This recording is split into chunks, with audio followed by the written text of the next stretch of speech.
திரும்ப உனக்கு நோய் வராமல் இருக்குன்னா இனி எந்த பாவமும் செய்யாதன்னு ஏசப்பா சொல்கிறதுலேருந்து, அப்போ அவனுடைய நோய்க்கு ஃபஸ்ட்டு என்ன காரணம்? ஏதோ ஒரு பாவம் முன்ன காலத்தில் பண்ணியிருக்கான்.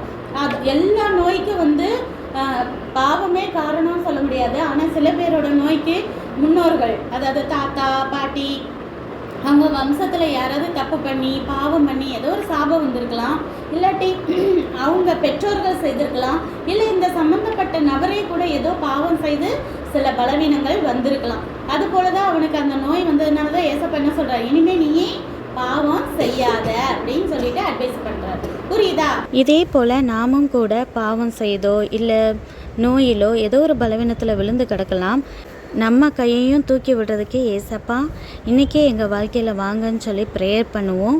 நம்மளும் முழுவதுமாக இதிலேருந்து விடுதலையாகும். அதே போல் மூணாவது ஒரு அற்புதம் அப்படி என்னன்னு பார்த்தா, அவருக்கு பிறவியிலிருந்தே கண் பார்வை தெரியாது. அப்போ அந்த சைடாக சீஷர்கள் போயிட்டே இருக்காங்க. அப்போ அவர் அப்படி கண் பார்வை தெரியாமல் இருக்கும்போது சீஷர்கள்லாம் ஏசப்பட கேட்குறாங்க, இவருக்கு பிறவியிலேருந்தே கண் பார்வை தெரியலையே,